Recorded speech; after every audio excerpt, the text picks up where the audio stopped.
Greetings! Welcome to Terra Prime Live, our weekly show on everything sabering. Tonight, joining me on the panel, we have Count Arcanus, one of our learners in exile apprentices here at Terra Prime. Tonight, we're going to be talking about something that comes up a lot in martial arts and in Star Wars and all this kind of things: bullies.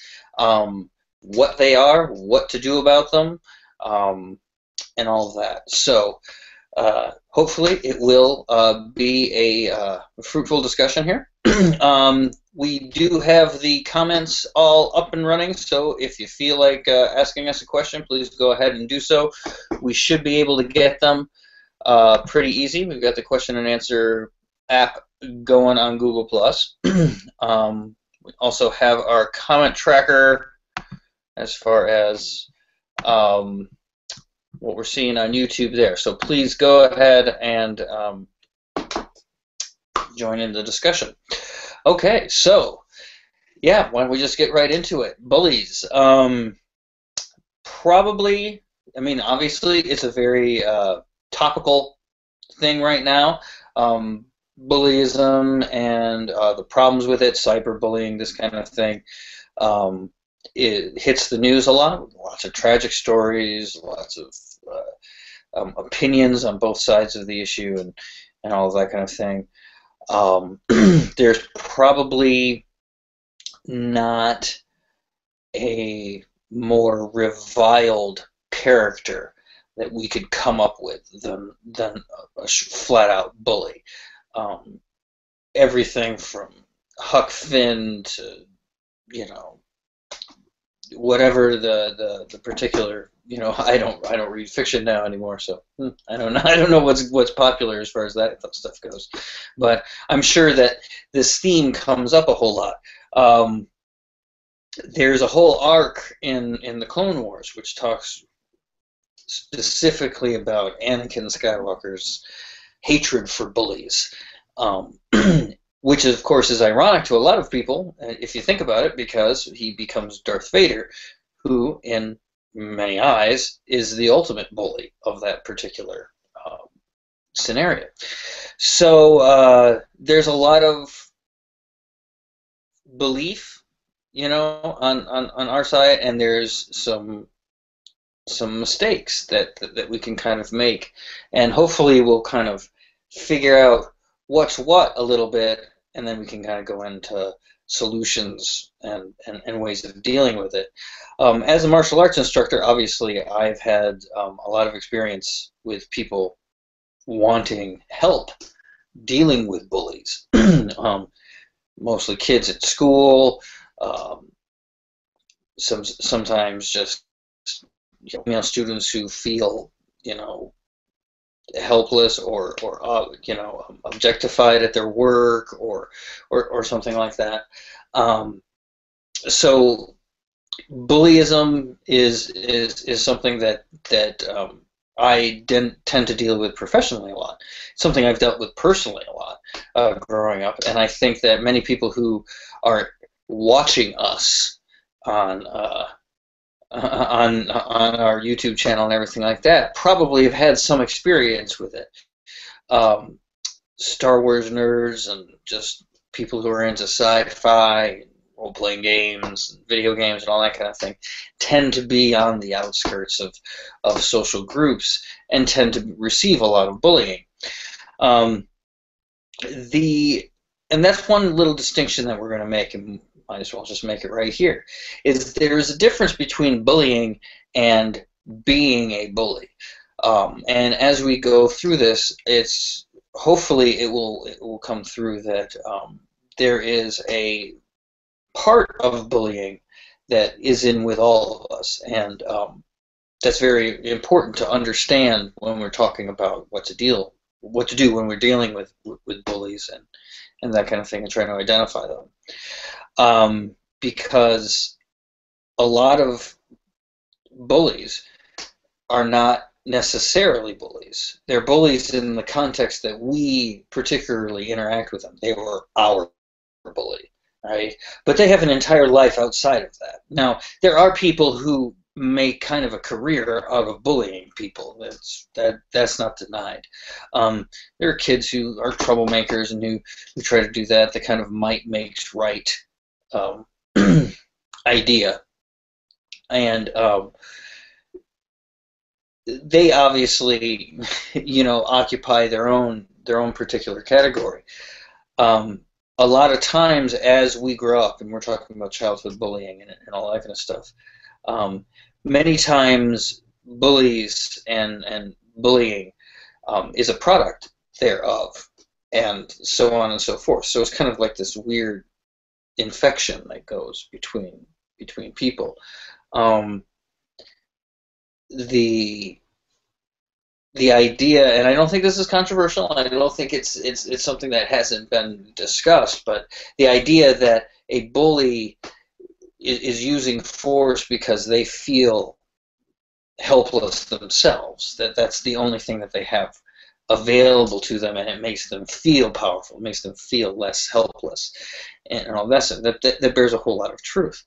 But once we kind of accept that, we kind of have to take another step, which means that, well, if that can kind of be the case, then we don't necessarily know what the motivations are between, a person. Are they even aware of what they're doing?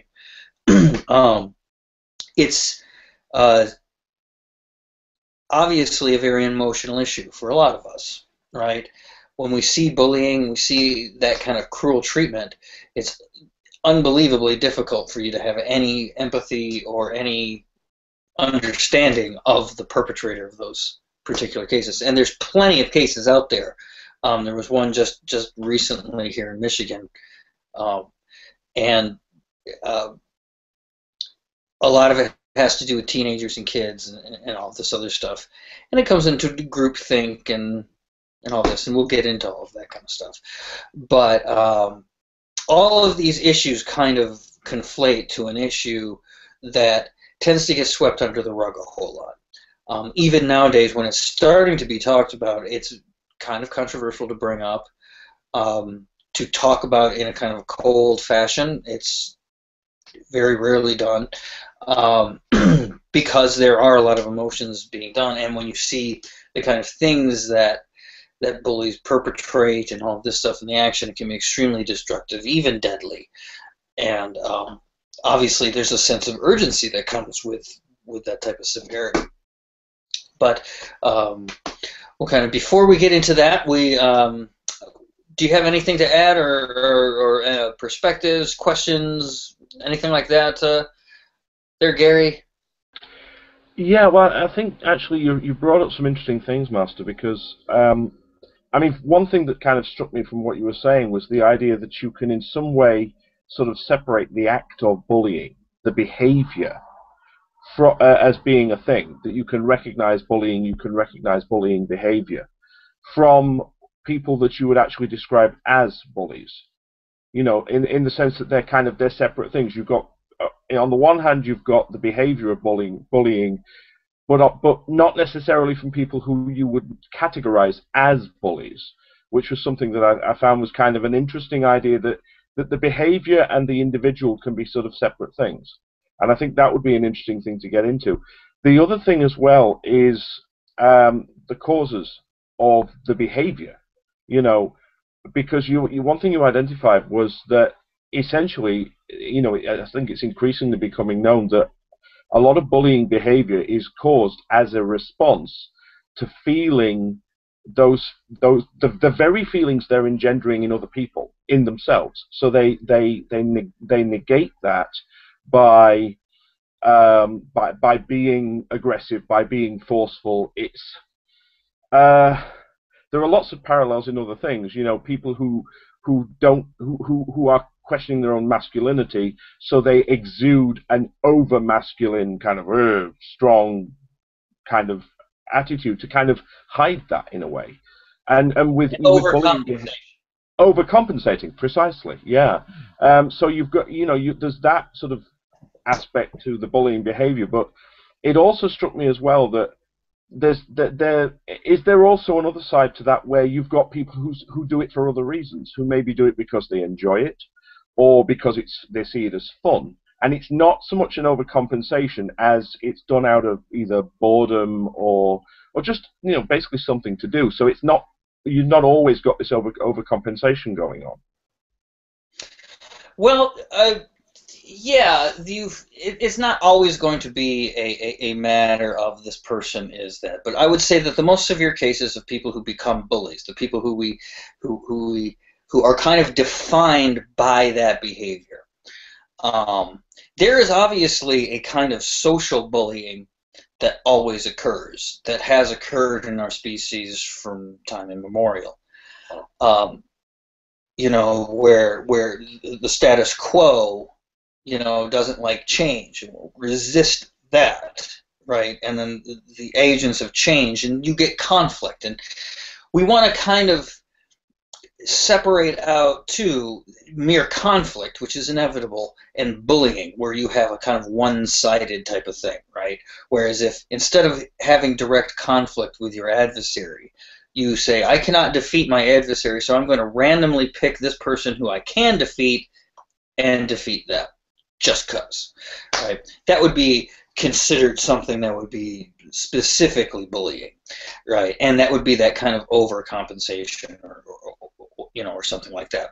So yeah, you can have a fear-based type of bully, but there's also this. There's people who will do things because they're egged to, because they're dared to, because they're bullied to themselves. That is another reason some people will take on these behaviors. I think probably a really good example of this dynamic is the movie Heathers, if anybody has ever seen that, where it's if you haven't seen it, go out and see it. It's an unbelievably awesome black comedy.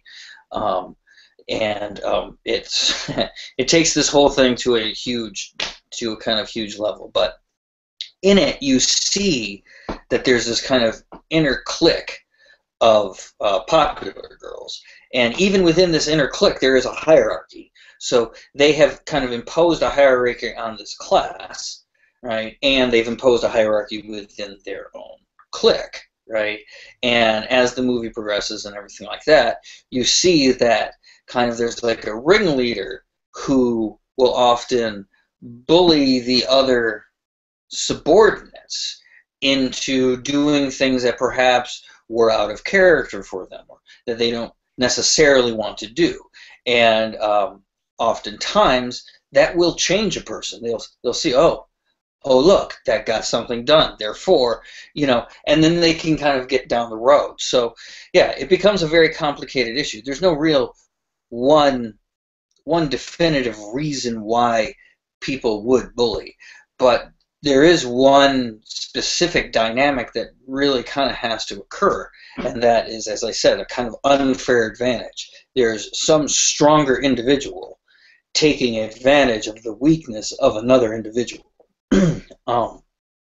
specifically because they are the weakest. Now, whether or not they're doing that to cover up their own feelings of inadequacy because of what they see in them, if they're being forced to by somebody else, if they're doing it in order to impress somebody else, if they're doing it because they have their own little thing that they're trying to remain under the radar, and that just happens to be what's expected of them. We get into the point where at some point there's a delineation between where that matters and then where simply the behavior matters. And the behavior we'll get to. That's the dealing with it part. The kind of underlying motivation of it, is interesting, and it's not so important what that motivation is. All bullying, in my view, comes from weakness in the bullier. Whether they're being bullied into that position, whether they feel that in them, whether they're trying to maintain a position of strength, it comes from a feeling of weakness. People that do it for enjoyment, that do it for this, that do it for that, generally speaking, we wouldn't classify them as bullies. That is a far greater type of thing, where people are psychologically abusing people, to the point, you get into, and I don't want to use buzzwords like sociopath and psychopath and all that kind of stuff, but you get into serious behavioral disorders when you're talking about people that do, that cause people harm for fun or for boredom, or anything like that. They are, thankfully, as we know from modern psychology and psychiatry, they are rather rare. They do exist, but it's not the mere lack of empathy that makes somebody a serial killer or psychopath, sociopath, which is the buzzword now, or anything like that. There's many things that can prevent you from having empathy towards other people, and a very, very good example of this is if they are a bully. If they are a bully and they are known as a bully, it is very unlikely that they will get much positive social feedback from that. People don't like to be around bullies because they don't like to be bullied, right? Now, bullying behavior sometimes in some groups, depending on what the dynamics are, could be lauded by the group, saying, "Oh, what a good show of strength," or whatever. But we're talking about something that's a little bit, more more involved, right? And we had been talking about this in the group, that in order to do that, there has to be a certain lack of self-awareness. It's not rather a very, very meticulous or thoughtful process to bully somebody. It's more of a reaction. It's more of a, I just want to kick it, So, kind of like an anger reaction, or is completely unreasonable. It doesn't have any real cognitive, basis in fact.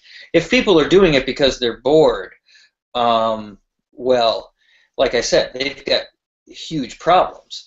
But if we see a person who is bullying another person, the likelihood that we're going to go out on a limb to help that bully when they are in turn being bullied goes down significantly. I think most human beings would be able to say, the most truthful, because we all like to see people getting their comeuppance, right? So if we see a childhood bully of ours going through the same bullying that they are, quite frankly, I'm not saying it's impossible. I'm not saying that we don't end up feeling the sympathy, and everything like that. But most people's initial reaction, it'll be very, very difficult not to go, "Ha, how do you like it?" Right? And I think that's a pretty common experience, and I think that's something it's not abnormal and it's not weird or anything like that, but it is that very kind of emotional reaction which causes the problem in the first place, right? Because although their bullying is directed at something that is outside of the sphere of influence of what they're upset about, right? When we then turn around, bully back, when we then have the unfair advantage, just to show them what it's like, it becomes it becomes that difficult little ethical distinction of, when you look into the abyss, when does the abyss look back into you? And those that hunt monsters should be careful not to become one. And I mean, but it's extremely difficult, and we're not saying that. And we're also not saying that you should, or I'm not saying that you should accept bullying when it comes to you. We'll get into why, what we can do about it. But as you can see, if somebody's not kind of operating on kind of now type of information, adding more information to that particular data bank's not going to really change the situation. So we can yell, we can scream, and all of this other stuff, and a lot of times this stuff persists. Um, but the lack of ethics or empathy that we have towards another person is going to wax and wane depending on our connection to them, depending on our particular, all of this kind of stuff. And that's what we really have to keep in mind when we're talking about this, so that we kind of learn the lessons. And if we bring this back into a Star Wars thing, we learn the lessons of, you know, Vader, of a fall and redemption, right? And there's a point when that has to happen, and it certainly doesn't necessarily mean rolling over and taking it, but it also does not entail giving in to that kind of animal instinct to become the bully in response, because that may have what started the entire thing, you know, and you just got kind of trapped in the middle, right? So, thoughts there, Gary? Yeah, actually, quite a few. Just taking up on that last thing first, the idea of kind of how do you like it? There's a YouTube video that's been doing the rounds on social media of a boy in school. I'm assuming the school is American, but I wouldn't swear to that. And he's a big lad. I mean, he's clearly a lot larger than the smaller child who is bullying him, who is, you know, lashing out, punching him, kicking him, and eventually he just snaps, and he's kind of had enough. He picks the guy up, dumps him on the concrete, and because he's so much bigger and so much stronger than the bully, you know, the bully comes off, you know, considerably worse. But of course, he's then backed up by his mates, who then come in and they're gonna start, you know, further trouble. At which point, a sort of a hall monitor comes up and kind of like, you know, you guys need to back off, kind of thing. And it's very, as somebody, you know, who, as I'm sure yourself and many other people have, somebody who's experienced bullying, it's very, very hard not to have an instant reaction to that of, well, you know, you deserve that, you know, because of the behavior that was being sort of exhibited. So yeah, I mean, I can totally relate to that thing of, you have to be careful about, you know, your own emotional input when looking at these kind of, you know, these kind of issues, because it's very, very easy looking at it from the side of the person who's being bullied to think, well, yeah, you know, if you get a chance for a bit of, you know, a bit of payback, you know, you take that. But that, like you say, that it does become a bit of a slippery slope towards, you know, potentially becoming a bully yourself, or at the very least excusing that behavior. Right. Now, I would make one little distinction with, because I've seen that video. It's gone around for a while, of the the big kid that dumps the other kid. That's in the act. I kind of see that as a self-defense situation. It's not really kind of what I'm talking about. What I'm kind of talking about is when you see a bully come up and like if you saw that kid then like turn around and then like an upperclassman came and started doing the same stuff, like pushing him against the lockers and everything like that, like completely separately from, you know, from what was going on there. It's not like somebody they were bullying was fighting back, right? Because quite frankly, that's just cause and effect, and we'll get into that. But I'm talking about when we see, if we see somebody like that getting that same treatment and everything like that, even that. And yes, you're right. Seeing that kid be able to, you know, boom, just dump him. You're like, yeah, woohoo! Who is it? That's, you know, that's great.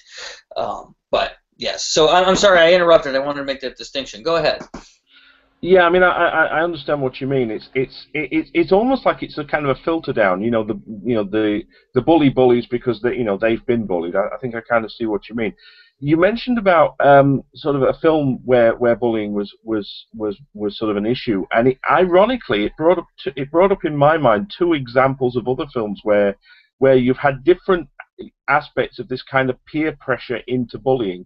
One of them was The Craft, where you've got this kind of strong central, well, I say strong, this kind of bullying strong central female character who has a little clique around her. And she incites them into all sorts of things that they're not entirely sure about, but because she says so, they do it. So the three of them together end up as like a bullying group with other people. You know, just basically because they can. But there's this central character who is the one that's kind of orchestrating it. She's like the sort of the head bully in a way. And the other one that I wanted to mention was actually a very, very old film called My Beautiful Laundrette, where you end up with well, actually, you end up with homophobic bullying. You end up with a gang where one of the characters kind of goes along with the gang and goes along with their actions to hide his own feelings and to hide what he himself is experiencing. So it's that thing of trying to stay under the radar. He's doing it as a way of hiding certain things about himself that he doesn't want other people to know. So it's a purely it's a defense mechanism. Oh well, if I act like a bully and I do this, that, and the other, people are not going to question me. They're not going to dig too deeply into my thing. And there's I think there's a sort of almost a different kind of peer pressure there of trying to fit in with a certain crowd, and by doing that he's able to deflect any attention away from himself.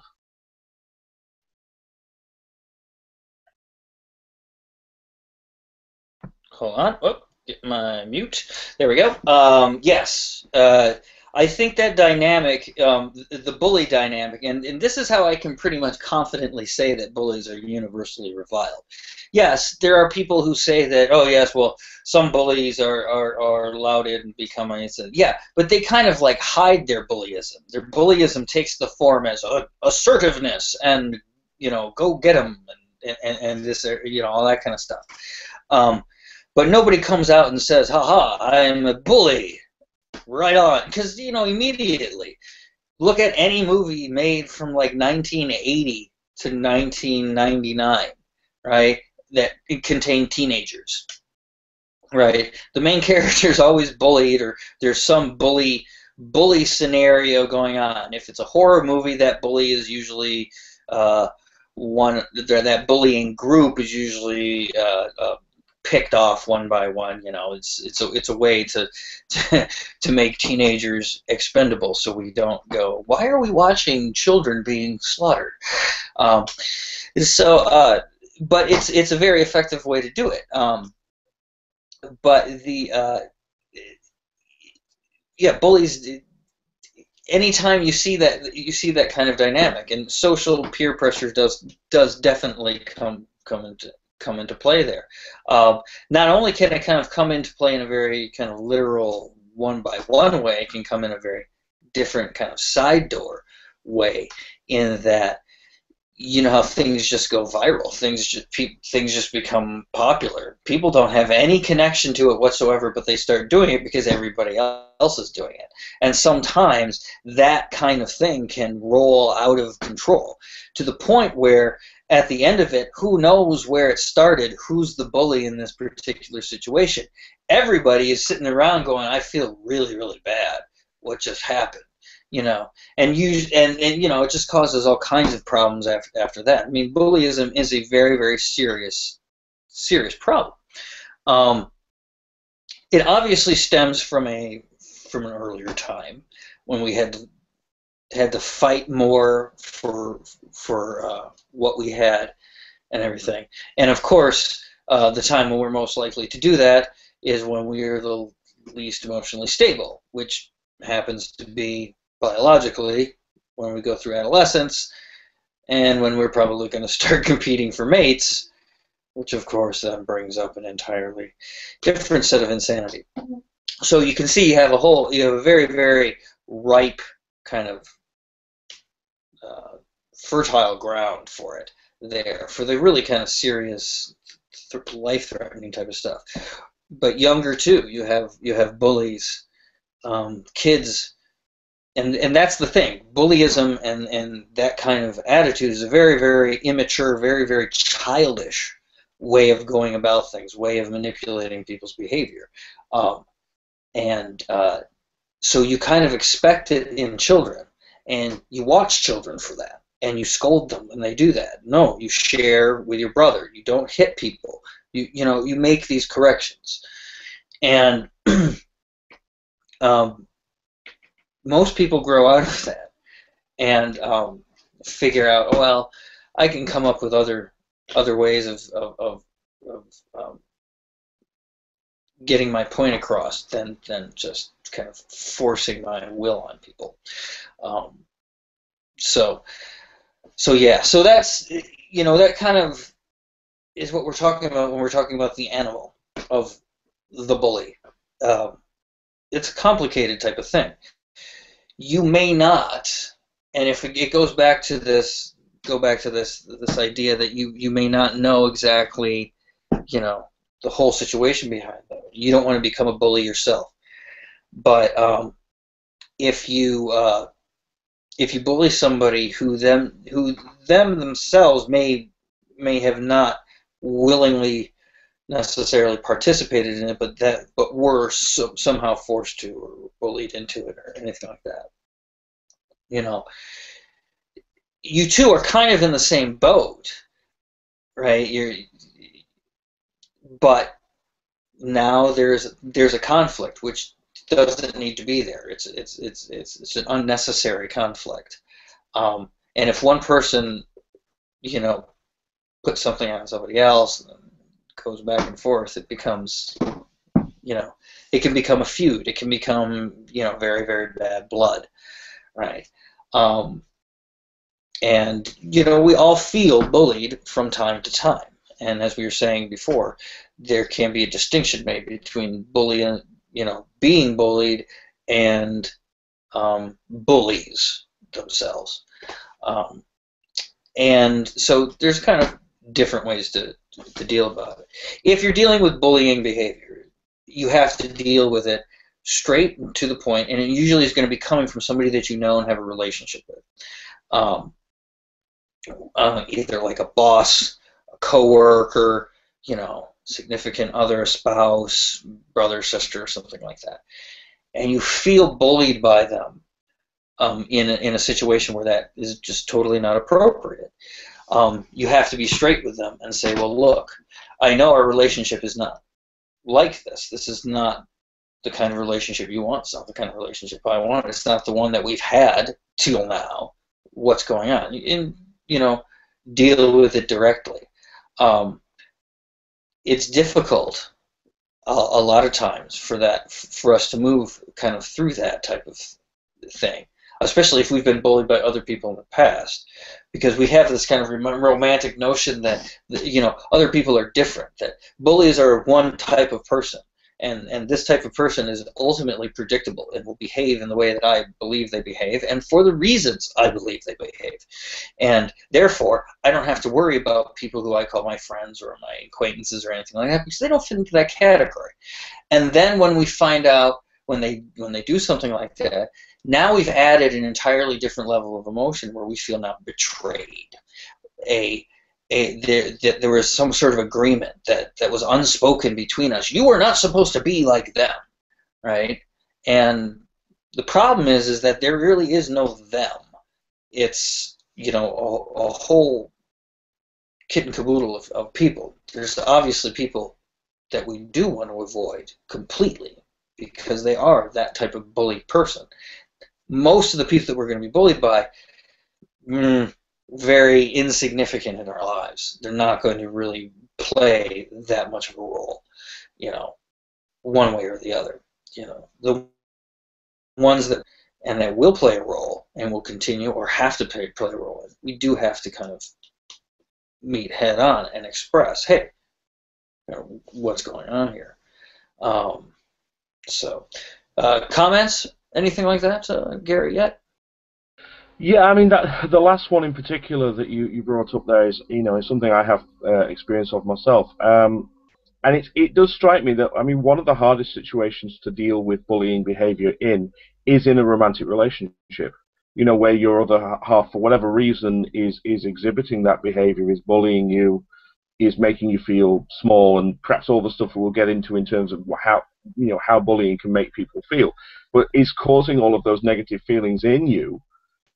Whether they realize they're doing it or they don't. And how do you actually then, because you've got the sort of the kind of, I mean, something you said was so poignant, was you're not supposed to be like that. You're not supposed to react, to be like them.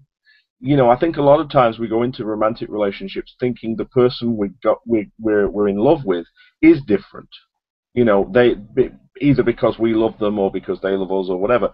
So to then have to deal with them bullying you whilst you're still trying to sort out your own feelings and whilst you've got that romantic connection, I think that's a very, very hard thing to do. And I think it's something that probably a lot of people have difficulty with. I know it's something I had difficulty with. How do you actually then deal with that?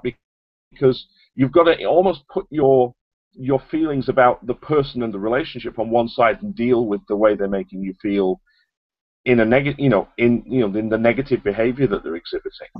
And as I say, that's an issue that I had. So I mean, that's a very interesting sort of scenario to have to deal with this in. Right, and that's where you have to come straight out, right? And you have to you have to deal with it, right? Because if it's somebody that you're in a relationship with, they're not coming from a cruel position, right? At least you should, right? It's not like there are people who go out there, and if there are, they're extremely rare. I mean, I can't believe anybody going through this much trouble just to torment somebody when you can just start a talk show or a YouTube channel. But nobody goes into a relationship going, haha, I'm going to torment them, right? What happens is relationships grow and evolve, and at some point, relationships will get into kind of conflict.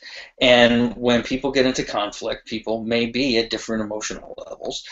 It doesn't even matter if they're at different emotional levels. If this person is at an emotional level where they're going to come in and they're not going to be able to deal with a criticism, there was something that happened in the relationship that made them feel this way or the other, right?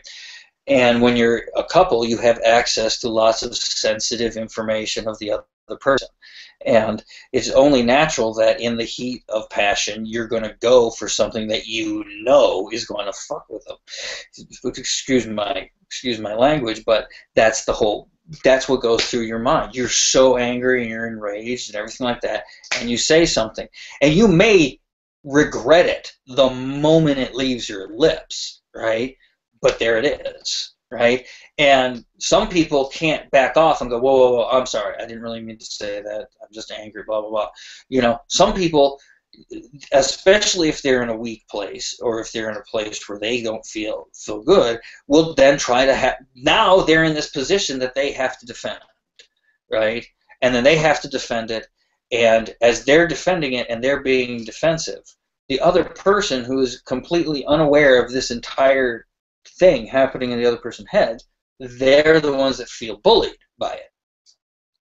The other party isn't necessarily doing any bullying, isn't actually going in there. What's happening is there's specific things that are going on in the relationship that are bringing things into that high state of emotion. And when we're in that high state of emotion, if we have access to inside information that's gonna push their buttons, it's difficult to keep from doing that, especially when you're really, really, angry or afraid or anything like that. A lot of people have problems with abandonment, and so when they get far enough into a relationship, all of a sudden they feel like the other person's drifting away because they're starting to assert themselves and not define themselves, but all that kind of stuff, and then they start to lose cohesion. The same thing can happen. So, and this is to distinguish between spousal bullying and abusive relationships. Abusive relationships are abusive relationships, and if you're being physically or mentally abused, that's a separate issue. That's not necessarily talking about doing that. The behavior of it, if it gets severe enough, you take your stuff and you leave, and that's what it is. But you deal with it straight. It's a difficult thing, but it's a simple thing, right? um, because you have a relationship with this person. You can go up to them and go, look, I don't like the way you're treating me. I don't like what you're saying to me. Tell me why you did it, or take a hike, and problem solved. Now, of course, that's easier said than done. There's a lot of issues that go into doing something like that. I would say the more difficult of the bullies to really deal with is the kind of chronic bully who is working within a particular system. The schoolyard bully, um, the bully who is in a police department, the bully who is in I don't know, a boss position or something like that. Some place where or even just a coworker or something like that. Somebody who's an adult who's living in the world and is perpetrating this behavior in kind of full view of everybody. And in a particular situation. Schoolyard bullies are a perfect example of this, and this would really, really, we'll get into it. And if you get into a schoolyard bully, it's difficult to deal with them because anybody that's been bullied in school knows. You can't tell a teacher, because if the teacher intervenes, the bullying gets worse, right? If you're being bullied by somebody at school in full view of public, you don't really have a whole lot of allies. Nobody's really going to stand up for you, otherwise they would have, right? At least a lot of times that's, the air about it. You can't tell, parents, they're in the same kind of boat as the authoritarians. Authoritarians like the principals and all of that kind of stuff, they have where it seems simple to us, their particular situation is not as simple because the hornet's nest of all kinds of stuff. You have parents involved. You have educators involved. You have you have potential lawsuits. You have state laws, federal laws, all of this other kind of stuff, and often there doesn't seem to be anything that an administrator has available to them to do that would do anything of import, right? Because oftentimes this stuff happens as a matter of opportunity, and there's always going to be an opportunity as soon as that bell rings. And as soon as that bell rings, your school administrator can do very little outside of that, that school scenario, right? So these types of bullies, and I think this is where a lot of the talk kind of gets focused, and as far as dealing with them, become very, very difficult to deal with because if you're being bullied by them, because you don't really have anywhere to turn. There isn't anybody that can really give you that. You can get, if the behavior, of course, if you're getting physically beat up to the point where you're getting injuries and everything like that, then you have to somehow remove yourself from that particular situation. And that can be done, and then hopefully that will die down. Usually, hopefully, we're not necessarily talking that severe. We're talking kind of normal, everyday bullying, which affects a great number of us. So, what do you do about them? And one of the things is you've got to remember that part of it, a big part of a schoolyard bully or any bully within this particular thing is this is a play for dominance. It's a show, right? It's not necessarily personal against you. It's for whatever reason, whether they feel inadequate, whether they were bullied, whether what have you or whatever, they're taking advantage of something that's available to them, right? So that they can assert and remain in their particular social standing. Happens a lot of times in office places where a new person will come in and other people will act very snotty to them, you know, that kind of thing. It's a very low level of it, right, like that. And as you can see, this is all very common stuff, stuff that, you know, if we're really honest with ourselves, we have done. We all have done this stuff, right? Whether or not we've been bullied or not. And there are times, again, as you look past, okay, well, maybe I shouldn't have done that, right? And there's lots of, I mean, nowadays with YouTube, there's lots of stuff going around about that. There's the movie Bully, which came out about that before as well. Now, as a martial arts teacher, I get lots of kids who've been bullied. Not lots, too many, but some, and they, you know, what do you do? What do you tell them? And one of the things that I always tell them is that the only reason that you have to worry about of why somebody is bullying you is because they perceive you as weak. Right? They perceive you somehow as an easy target, somebody that is guaranteed success. Right? That's the whole idea. Bullies don't like fair fights. They shrink down from them. Right? So if they're physically, and I'll give you an example.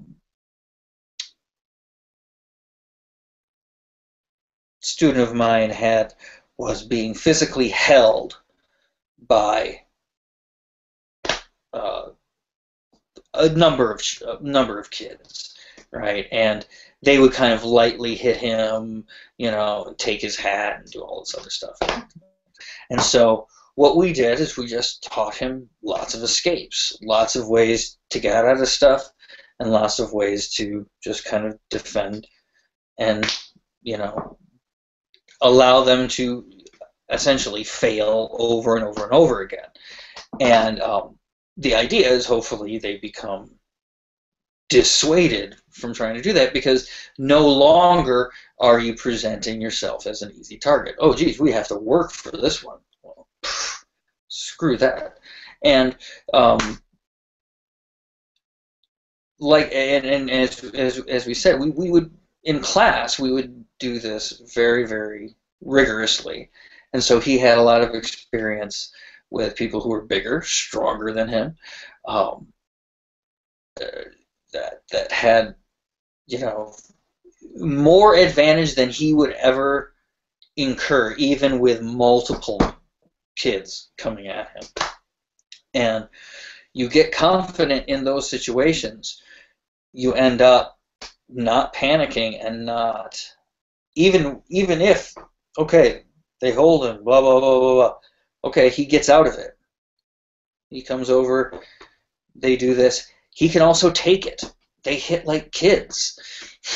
They don't hit like teacher or his buddies, right? So next time a new bully comes into school, he gets rid of those guys, and a new one comes into school.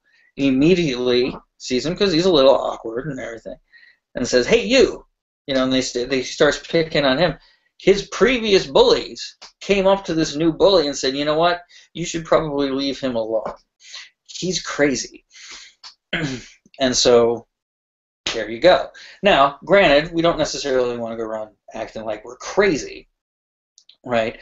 But that just goes to show you that if you just merely stand up for yourself in the face of somebody who resorts to violence and stuff like that, that's kind of what they want out of you, right? They want to engage you in a physical fight. They want to engage you in a game that they know they can win. And you have two ways of kind of dissuading them from doing that ever again. You can diffuse the situations before it happens, or when they start playing that game, you are surprisingly good at it. They will then, oh, well, you know, probably spout off a couple insults and walk on by. And this is a behavior you can see time and time and time again with bullies, people who make a career of bullying, who get through life by bullying others. The reason they're doing that is because they have nothing else to do.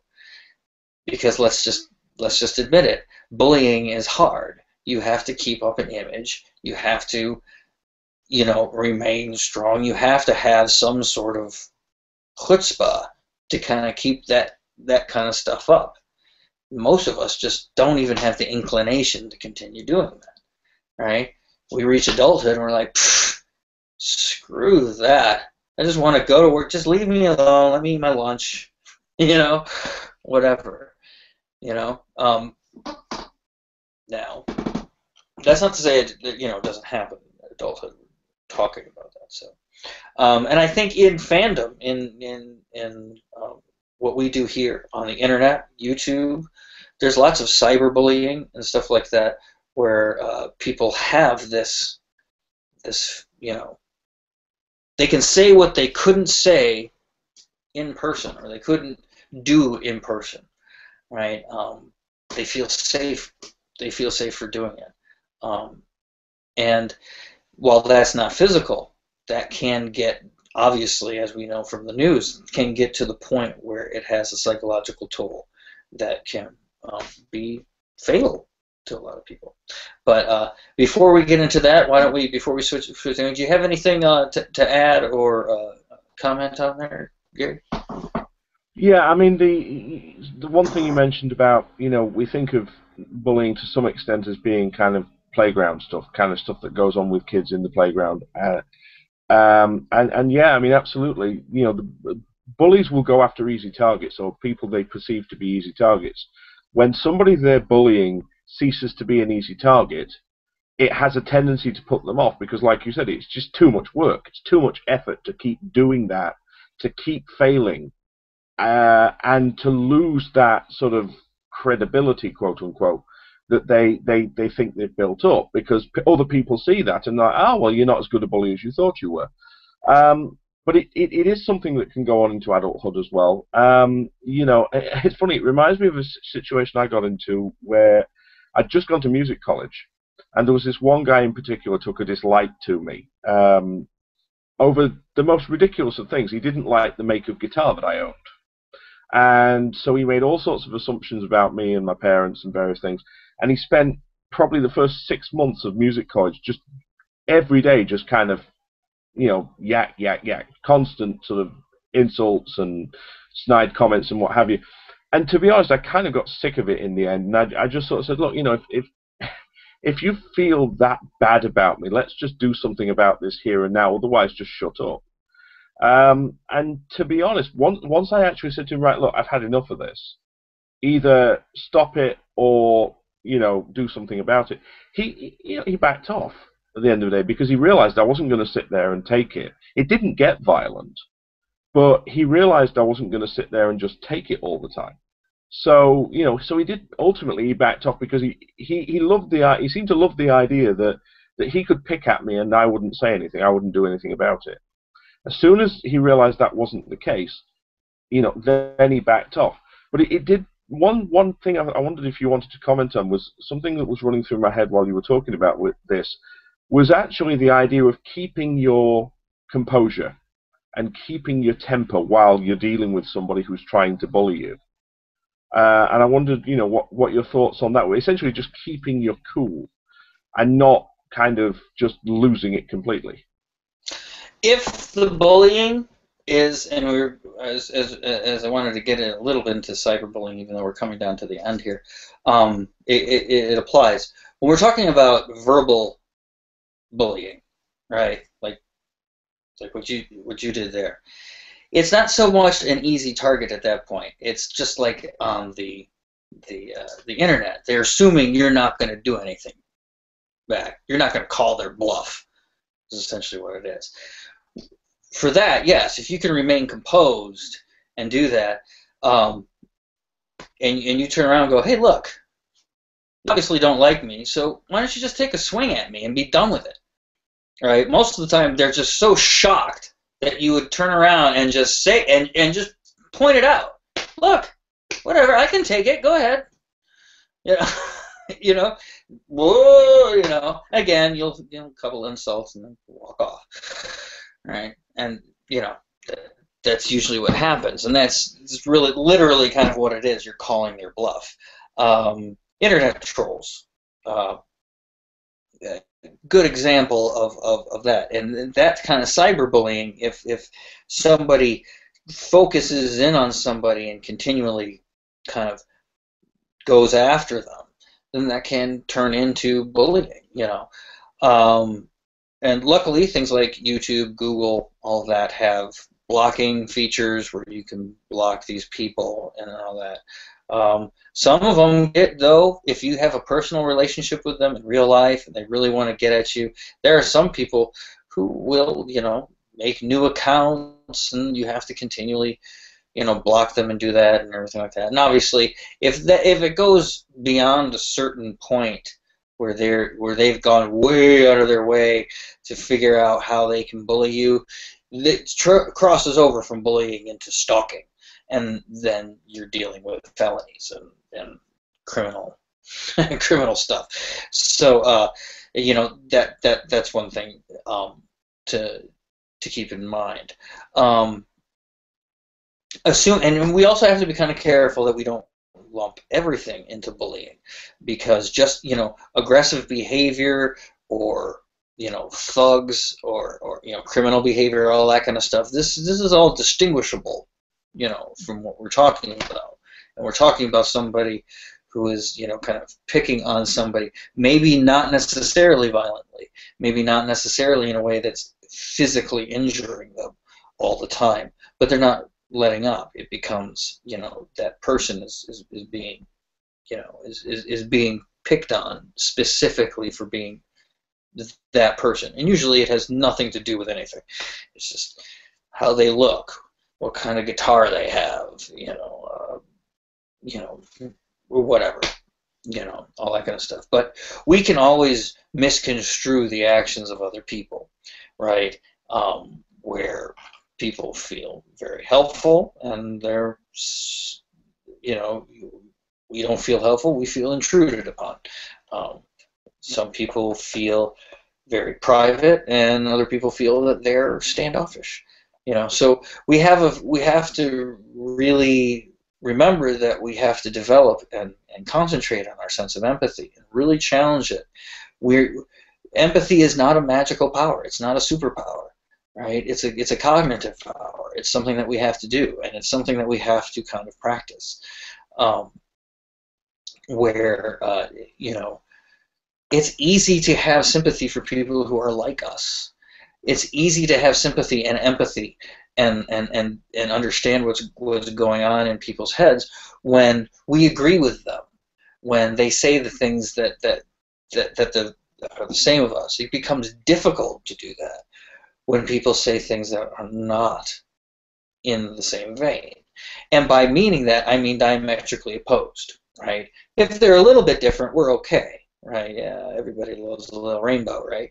But if they're diametrically opposed to our point of view on a particular subject, we tend to polarize ourselves, and it really doesn't matter what that is. Now that can become a bullying situation if the particular social dynamics, of course, are there. Cyberbullying is one of these things which makes it difficult to do, because there is a separation of the person and the action. We'll see kind of what happens in that arena as times go on. But as far as what I think we all need to do as far as bullying as a thing, is rather than working on the bullies and rather than paying attention to the bullies, worrying how to fix the bullies, worrying how to, you know, feeling bad about being bullied, right? You know, having resentment towards that. Instead of doing all of that, taking those things as a reverse barometer and saying, I will not be like that. You know, I will be a different thing, right? The way we have it here in TPLA, both Jedi and Sith, dark side, light side, everything like that, neither of these particular paths will include bullying. Right, just so you know. Most of the time in the movies, since the Sith are the baddies, you know, they end up kind of being like that. So just so you know. But yeah. Anyway, do you have anything to follow up here before we take off, Gary? Not really, other than just to just really reinforce the last point you made, that I think it is, and this is something that I've sort of started to realize over time, it's not so much about the bully, it's about yourself, and it's about how, how you feel and how you react, and how you deal with things.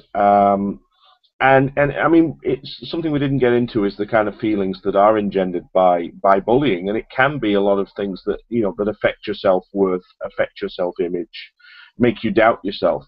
But if you work, if you work on yourself, and so this is what I'm starting to realize, work on yourself and work on how you feel about things, then essentially, you're not letting the bullies take that away from you. Yeah, but I will correct you. We did go through all of that. The entire first half of the show was about that. Hmm. If you remember, because the same feelings that bullying engenders are what cause the bullies. Yeah, yeah. I was meaning specific to sort of to quote Yeah. unquote victims rather than. But you're right. I mean, as a reflection of the bullies essentially projecting what they feel onto others. Absolutely. Yeah, and that's the thing. We have to remember that in order for us not to start projecting out there, this has to be internal, right? Um, I'm not saying we forgive our bullies or anything like that, but we become, try to become unaffected by them, learn the lessons that we're being taught by these particular encounters, so that we can say, well, I'm not going to be like that. So, I'm not going to take my chance to rub it in for you. You know, maybe if you find yourself in the position to help somebody who had bullied you, right?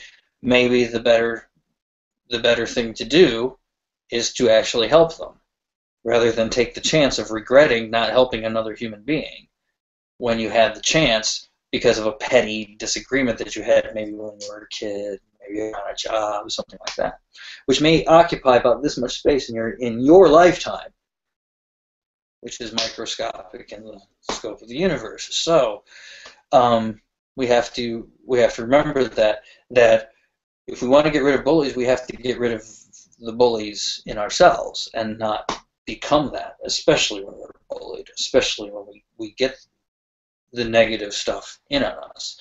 Yes, those feelings are brought up in us. They're not